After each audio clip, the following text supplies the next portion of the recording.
This greenhouse is completely unheated, so in the spring and summer months the temperature can rise to about 30 to 40 degrees C, so very hot when it's sunny. But in the winter months the temperature can drop down to as low as -8, -9, and the plants, believe it or not, actually freeze in the water trays here. They freeze solid, and I find they really do like that. So hot and sunny spring and summer, very cold in the winter. So if you notice, these plants are all stood in these trays of rainwater. This is all rainwater, by the way, through the spring and summer. This is about 2 inches deep, or as you can see here, which keeps the plants very wet. This is just for the spring and summer, and during the winter months they're kept just damp. If you look over here, we also grow Venus flytraps in the same glass house. This is quite a large one here. You can see with its large traps. Again, these are standing in rainwater, not quite so much. These are in about 2 centimetres, about an inch. There's a large one here. One thing we do with these at this time of year is nip the flowers out of them. This can cause them to grow less traps.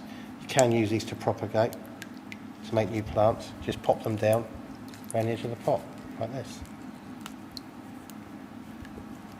And these will soon produce new young Venus flytraps. This part of the greenhouse is also unheated. These plants here are Saracenia tigo, and all this growth you're looking at here has been put on in the last 3 weeks to give you an idea of how quick they put their trumpets up. So say these would be about 3 years old. All Saracenia don't flower until about 5 or 6 years old. If you look over here, we've got some Sundews.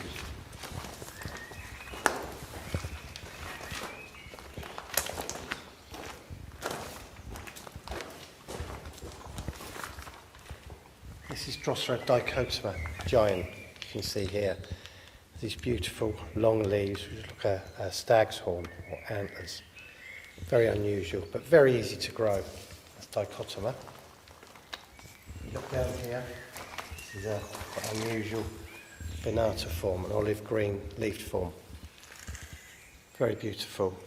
Excellent in the greenhouse if you're growing tomatoes or pelargoniums and you have problems with whitefly. These are great to combat those insects. They work really well. Down here, on the festival. This is Nursery capensis. Really easy to grow. It's a fantastic plant. I can't recommend it highly enough. I mean, it's the best one to start with for any beginner, elderly and youngsters alike. Again, it's great for catching whitefly in the greenhouse, and I think every unheated or frost-free greenhouse should have one of these in it. They're so easy to grow, easy to propagate. As I said, great for kids to grow. They're highly recommended. All the plants we've looked at so far have been temperate and been growing it under unheated glass. But in here we've got some of the tropical ones. So, this part of the greenhouse is kept at around about 21 C during the day, and it drops down to 10 C minimum at night all year round. It's very warm and humid. We've got these thermal screens which keep the strong light out. We've got hot water heating underneath the benches. This is where we grow nepenthes and tropical pinguicula. Now the nepenthes are these plants here. This is quite a nice form. This is a Rhodcanthii cross ventricosa. They produce these very large traps. It's quite easy to grow. If you're going to grow these in the house, the best place to have a go with them would be kitchen or bathroom. But if you grow orchids, you've got a greenhouse set up for growing orchids, these will fit perfectly in with those plants. Now we keep these plants just barely damp, unlike the Saracenia and Drosera we were looking at earlier. These plants are kept more like orchids really, so we water them once every 2 or 3 days, keeping the compost just damp. We do feed these with fertiliser, unlike the Saracenia. We give them a light spray with our SB plant invigorator once a month. Now when we have our open weekends on the nursery, we find these are really popular because a lot of these larger plants were unable to send out mail order because they're too big. So as you can see, we've got a range of different ones to choose from. Hopefully we'll have some open weekends later on in the year.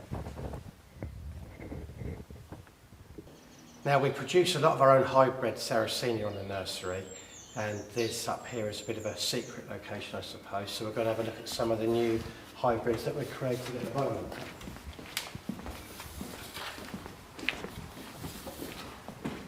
All of these are our own crosses.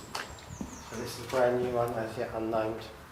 It's a shame they're not coloured up properly yet, but in a few weeks they'll be a lot better. This is a nice one, Morii. We've gone past this stage now. Quite bored with these ones now. Morii cross Mitchelliana. As I say, it's still a bit early. But this one's quite interesting. We've got hold of, it's called Leviathan. And I've been crossing this with this one called True Blood, with a very large trap, very large, wide mouth trap. So the good thing with Saracenia is that all the hybrids remain fertile. So you can come up with all different shapes, colours and sizes. And this is my passion with the plants now, is breeding and making my own new hybrids. It's a never-ending process. There are only 9 species, or maybe 10 known of. But all the hybrids are fertile, as I say, so you can back cross and you come up with all different shapes and colours. Here we have some quite fertile. This is one we've named. This is Johnny Marr. Rather nice flowers. Produces these copper traps later in the season. And here's another Morii. So here I've put a lot of the plants that we're going to be crossing. This is a beautiful flower.